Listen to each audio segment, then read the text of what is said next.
आज हम लोग इस वीडियो में एडियो फूड और साथ में इंट्रोगेटेड इंडस्ट्री दोनों कंपनी का बिजनेस एनालिसिस करने वाले हैं। Q2 FY26 का देखने वाले हैं कि क्या रेवेन्यू ग्रोथ हुआ, जो कंपनी अपना इस क्वार्टर में कौन कॉल की है हम लोग वो भी देखेंगे कि कंपनी अपने कौन कॉल में क्या फर्दर गाइडेंस वगैरह देख के रखी है। तो चलिए अब हम लोग बिना देरी किए इस वीडियो को स्टार्ट करते हैं। प्लीज़ आप लोग एक बात का ध्यान रखिएगा, ये वीडियो कोई भी बाय और सेल रिकमेंडेशन बिल्कुल भी नहीं है। प्लीज़ आप लोग अपना रिसर्च वगैरह खुद कीजिएगा, ये वीडियो बस एक एजुकेशनल पर्पज के लिए ही है। तो चलिए अब हम लोग बिना देरी किए इस वीडियो को स्टार्ट करते हैं। तो सबसे पहले हम लोग बात करेंगे एडीएफ फूड का। अगर आप लोग इनका देखोगे ना तो ये इनके हैं सामान वगैरह, मैं आपको साथ में अपने बगल के स्क्रीन में आप लोग को इनका पीपीटी ओपन करके रखा हूं, आप देख भी सकते हैं। इनका टोटल 5 ब्रांड के अलग अलग नेम से है, जो अशोका के नाम से है, ट्रूली इंडिया के नाम से है, सोल के नेम से, और भी 2-3 ब्रांड है। इन लोग का 2 बिजनेस वर्टिकल है। ये लोग एक तो खुद अपना प्रोसेस करके सेलिंग करते हैं ये सारे ब्रांड के अंदर, जो मैंने पहले भी आप लोग को बताया, और साथ में ये लोग डिस्ट्रीब्यूशन भी करते हैं अदर ब्रांड का।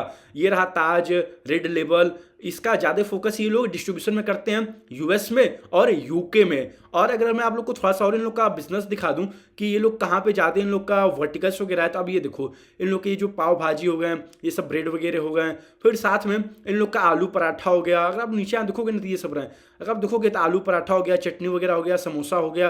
तो ये सब चीज़ें ये लोग पैक करके सेलिंग करते हैं इंडिया में भी, और साथ में उसका एक्सपोर्ट भी करते हैं यूके में, यूएस में, जर्मनी में। तो ये लोग ज़्यादा फोकस कर रहे हैं एक्सपोर्ट में। क्यों? क्योंकि वहाँ पे थोड़ा margin as compare to the India से ज़्यादा होता है। वहाँ के कस्टमर थोड़ा प्रीमियम पे करने में उतना कुछ सोचते नहीं है।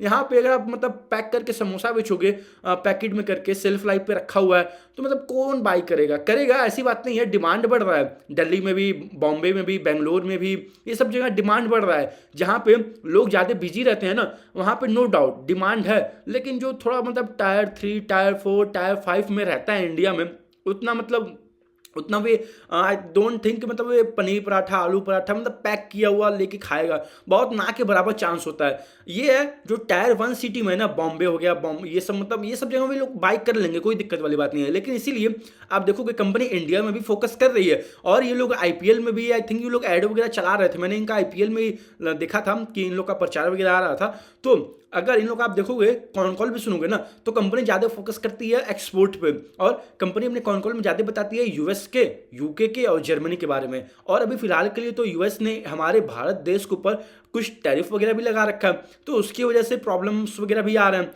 तो फिर अगर मैं थोड़ा सा इनका बिजनेस मॉडल में अगर ये देख लूँ इस बार के क्वार्टर में क्या ग्रोथ हुआ है, तो अगर आप देखोगे ना, कंपनी ने यहाँ पर अपना स्टैंड लोन दिखा रखा है। लेकिन हमको किसी भी कंपनी का स्टैंड लोन नहीं दिखना चाहिए अगर साथ में उसका कंसोलिडेटेड नंबर भी अवेलेबल है तो अगर आप लोग देखोगे इन लोग का कंसोलिडेटेड लेवल पे इस क्वार्टर में Q2 FY26 में हार्डली मतलब आधे % से रेवेन्यू ग्रोथ हुआ। लेकिन ये है प्रॉफिट वगैरह इन लोग का इस क्वार्टर में Q2 FY26 में as compare to the last year के सेम क्वार्टर से 34% के अराउंड प्रॉफिट अप हुआ है। और अगर आप लोग देखोगे Q1 FY26 में, तो वहाँ पे 9% का रेवेन्यू ग्रोथ हुआ।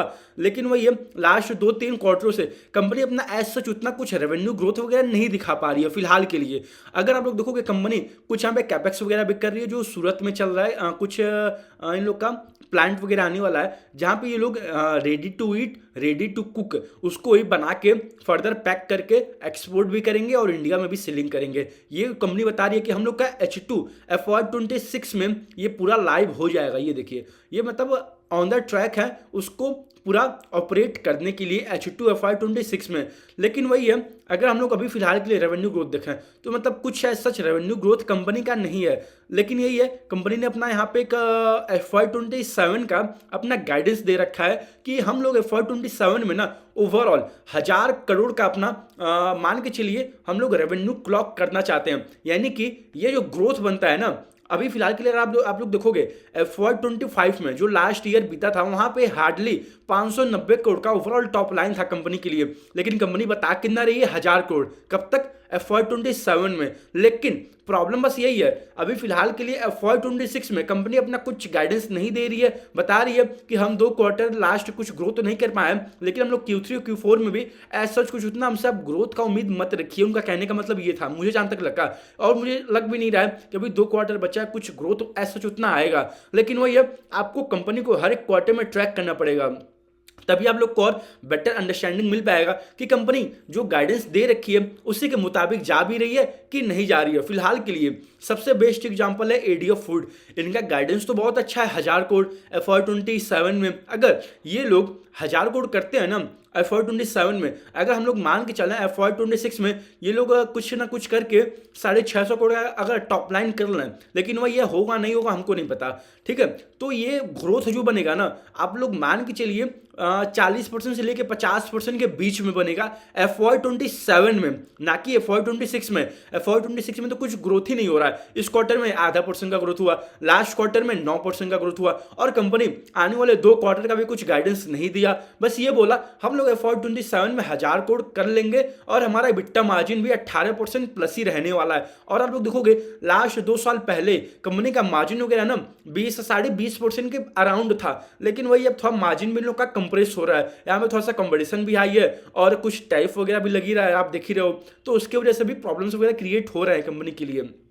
तो देखो जब ग्रोथ आएगा तब हम लोग और अच्छे तरीके से बात कर लेंगे, लेकिन फिलहाल के लिए ना एज सच कुछ इनके रेवेन्यू में ग्रोथ नहीं हो रहा है। और मैंने इनका Q1 FY26 में भी वीडियो बना के अपलोड किया हुआ था, आप लोग प्लीज़ उसको भी वॉच करिएगा ताकि आप लोग को और बेटर अंडरस्टैंडिंग मिल पाए इनके बिजनेस मॉडल के बारे में और क्या उनका उस समय गाइडेंस वगैरह था। उनका तो जो लॉन्ग टर्म गाइडेंस है FY27 का, वे उस समय भी था Q1 में भी और इस समय भी है कि हम लोग भाई अपना FY27 में 1000 करोड़ का रेवेन्यू कर लेंगे। और ये कर कैसे लेंगे, ये जो मतलब ब्राउन फील्ड ग्रीन फील्ड का कैपेक्स कर रहे हैं ना, ये वहीं से इन लोग का एक्स्ट्रा रेवेन्यू आने वाला है। लेकिन वही बात है, आपको ये भी देखना पड़ेगा ना, क्या ये 1 साल के लिए है, क्या आने वाले सालों में ये जो ग्रोथ मोमेंटम आएगा क्या ये कंटिन्यू रहेगा कि नहीं रहेगा। ये सब चीज़ें आप एडवांस में नहीं जान पाओगे। इसीलिए मैं कहता हूँ प्लीज़ आप लोग हर एक कंपनी को हर एक क्वार्टर में ट्रैक करो। बिना ट्रैक किए आपको नहीं पता चल पाएगा कि बिजनेस किस वर्टिकल में जा रहा है,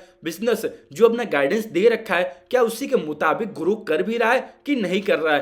तो देखते हैं आने वाले क्वार्टर में FY27 में क्या इन लोग का रेवेन्यू ग्रोथ बनेगा नहीं बनेगा। अब तो हमको आने वाले फ्यूचर में ही पता चल पाएगा। तो फिर चलिए, अब हम लोग इसका तो बहुत बात हो गया एडीएफ फूड का, अब हम लोग नेक्स्ट कंपनी के बारे में बात कर लेते हैं, इंटीग्रेटेड इंडस्ट्री के बारे में। अगर आप लोग इनका देखोगे ना तो इनका मेन बिजनेस है बिस्किट वगैरह का, बेकरी बिस्किट हो गया और कुछ पाव भाजी वगैरह में जो पाव मतलब पाव वगैरह लगते हैं ना, ये सब भी आई थिंक मतलब बनाते हैं ये लोग, मतलब इन लोग का बेकरी साइड में भी है। तो अगर आप लोग देखोगे ना इन लोग का रेवेन्यू Q2 FY26 में 54% से ग्रो हुआ और प्रॉफिट वगैरह डबल हो गया, यानी कि 104% से इन लोग का प्रॉफिट ग्रो हुआ, यानी कि कंपनी को ऑपरेटिंग लेवरेज मिला। अगर हम लोग थोड़ा सा बात कर लें ऑपरेटिंग लेवरेज क्या होता है, अगर किसी कंपनी का रेवेन्यू ग्रोथ से ज़्यादा अगर उसका प्रॉफिट ग्रोथ हो रहा है ना, तो हम लोग उस टर्म को ऑपरेटिंग लेवरेज कहते हैं। अगर आप लोग इन लोग का H1 FY26 का भी नंबर देखोगे तो कंपनी का यहाँ पे 64% से रेवेन्यू ग्रो हुआ और प्रॉफिट वगैरह भी यहाँ भी H1 में as compare to the last year के सेम H1 से डबल हो गया, यानी कि 100% से इंक्रीज हुआ। वही है, अगर मैं यहाँ पे आप लोग को थोड़ा सा इन लोग का और बिजनेस मॉडल्स वगैरह दिखा दूँ तो ये रहा, ये देखिए इन्होंने क्या किया था, इनका जो पहले प्रमोटर था ना उसको किसी को और इसने सेल कर दिया, नया प्रमोटर आया, उसने यहाँ पे फिर उसने बिजनेस स्टार्ट किया बेकरी का। ये देखो बेकरी का आइटम हो गया, फिर प्रोसेस फूड हो गया, और भी ये जो बिस्किट्स वगैरह होते हैं ना, ये देखिए बिस्किट्स वगैरह हो गए। तो ये सब चीज़ें कंपनी बना के सेलिंग करती है, एक्सपोर्ट भी करती है और इंडिया में भी सेलिंग करती है। तो अगर आप लोग देखोगे कंपनी ने फिर उसके बाद वेल फूड लिमिटेड का कुछ बाय किया हुआ था और इन्होंने कुछ एक रनिंग प्लांट वगैरह था तो उसको उन्होंने बाय कर लिया था ओवरऑल। और कंपनी का फिलहाल के लिए जो कैपेसिटी है ना ये 3400 मेट्रिक टन का है। कंपनी ऐसा कोई अपना गाइडेंस तो नहीं दे रखा है कि इस बार को इनका गाइडेंस तो है, लेकिन मैं थोड़ा सा कंफ्यूज हो गया, सॉरी।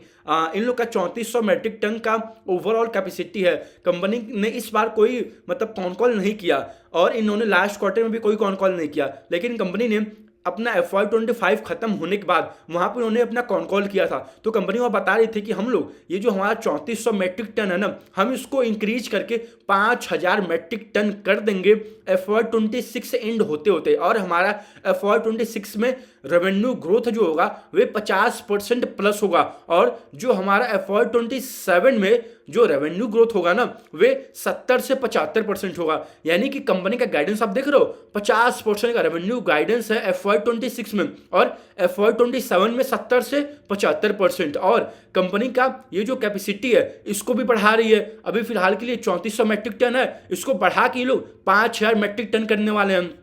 और अगर आप लोग जाके कहीं स्किनर वगैरह पे देखोगे ना, वेबसाइट वगैरह पे, तो आप लोग को दिखेगा इन लोगों का कुछ अभी रेवेन्यू ग्रोथ पास्ट में नहीं था।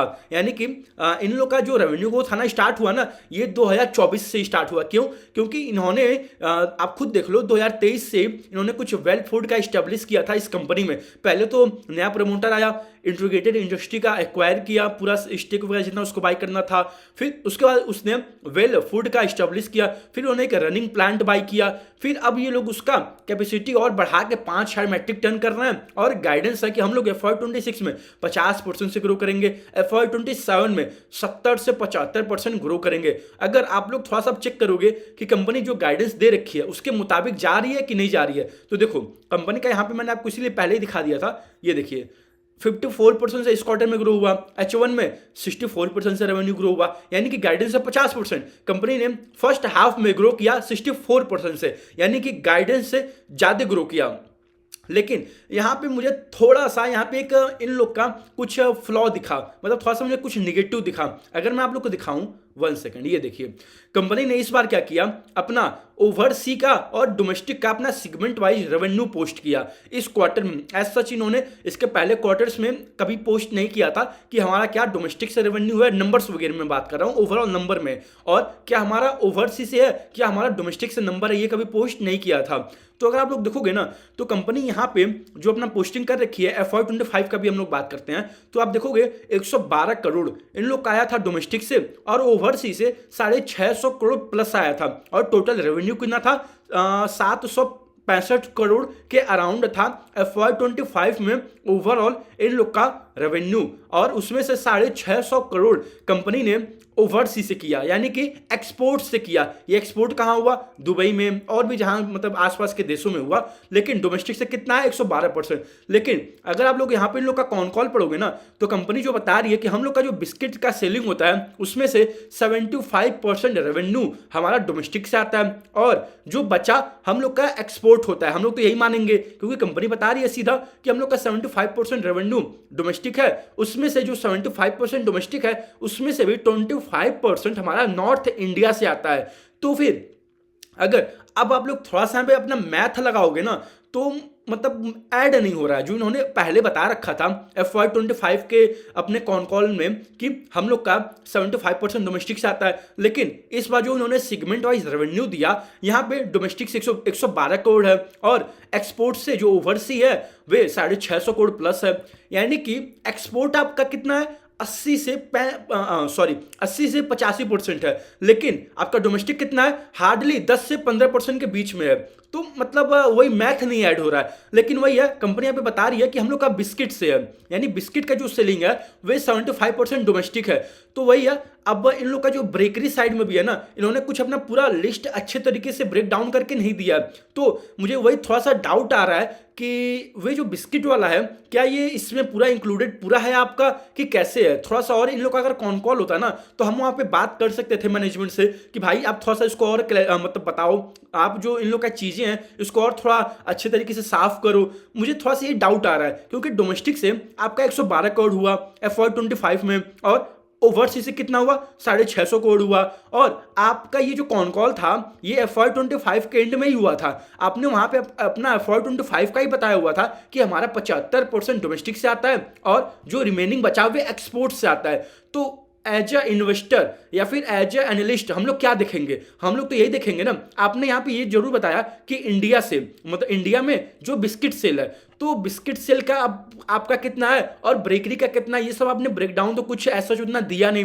तो यहाँ से थोड़ा और कंफ्यूजन क्रिएट होता है। तो अभी मैं बिस्किट और बेकरी ऐसा उतना कुछ नहीं अगर लूँ ना तो ओवरऑल में तो ये मैथ नहीं ऐड हो रहा है। क्यों? क्योंकि 85% आपका ओवरसी से है और 10 से 15% ही डोमेस्टिक है। अब खुद देख लो यहाँ पे 112 करोड़ का हार्डली रेवेन्यू हुआ है FY25 में डोमेस्टिक से, लेकिन ओवरसीज से 650 करोड़ हुआ है। और ये चीज इन्होंने आज तक अपना इस तरीके से डोमेस्टिक और ओवरसी का अपना सेगमेंट वाइज रेवेन्यू कभी भी किसी भी क्वार्टर में नहीं बताया था, लेकिन इस बार के क्वार्टर में इन्होंने इसको पोस्ट किया। तो मैं वही इन लोग का पीएनएल जो भी इस क्वार्टर में आ रखा था Q2 का, तो मैं उसी को एनालाइज कर रहा था।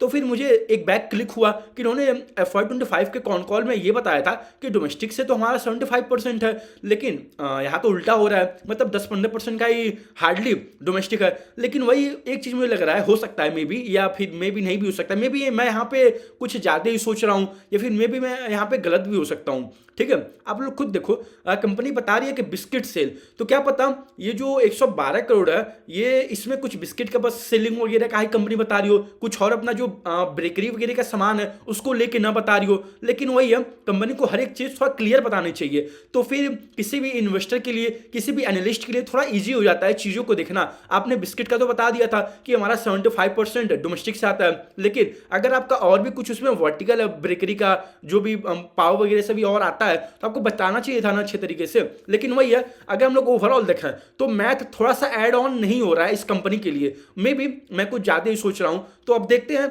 अगर कंपनी कॉन कॉल करती ना इस क्वार्टर में तो हम चीजें कंपनी से पूछ सकते थे। वही प्रॉब्लम होता है, जो कंपनी अपना कॉन कॉल वगैरह नहीं करती है ना, तो हमको और बेटर अंडरस्टैंडिंग नहीं मिल पाता है उनके बिजनेस के बारे में। तो चलिए, आप लोग कंपनी ट्रैक करते रहिएगा। नो डाउट जो कंपनी अपना गाइडेंस दे रखी है ना, उससे ज्यादा रेट से ग्रो कर रही है। और कंपनी का FY26 FY27 में इतना अच्छा गाइडेंस भी है। FY26 में 50% प्लस ग्रोथ करने का गाइडेंस है, FY27 में 70 से 75% ग्रोथ करने का गाइडेंस है। ये तो मतलब उसी के अकॉर्डिंग ही कंपनी ग्रो कर रही है, Q1 में भी और Q2 में भी। बस वही थोड़ा सा मुझे लगा इन लोग का कि जो इन्होंने अपने कॉन कॉल में बता रखा था FY25 के एंड में कि मतलब डोमेस्टिक और एक्सपोर्ट वाला, और इस बार जब इनका सेगमेंट वाइज रेवेन्यू आया डोमेस्टिक से और ओवरसीज से, तो वही चीज ऐड नहीं हो रहा था। तो अब चलिए, अब हम लोग देखते हैं अगर इन लोग का कॉन कॉल होता है। अगर आप लोग को भी कुछ आइडिया हो ना, तो प्लीज आप मुझे कमेंट करिएगा। तो चलिए, अब हम लोग इस वीडियो को यहीं तक रखते हैं। ध्यान रखिएगा, ये वीडियो कोई भी बाई और सेल रिकमेंडेशन बिल्कुल भी नहीं था। प्लीज आप लोग अपना रिसर्च खुद कीजिएगा। ये वीडियो बस एक एजुकेशनल पर्पज के लिए ही था।